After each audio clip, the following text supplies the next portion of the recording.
Chatmate ko, naka-online ka pala. Gising ka ba o matutulog na? Kanina pa naghihintay ng message mo.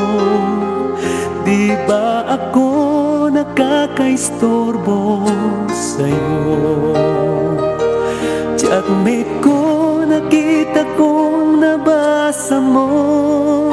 Sin ang nakalagay sa baba ng message ko.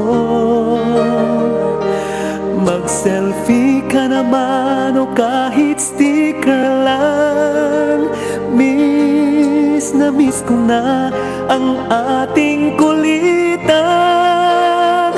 Kung ba kasi magkaiba tayo ng oras, chatmate ko, tuwing tulog ka, ako'y gising. Ano ba naman ito? Kunting oras lang na makapagkwento.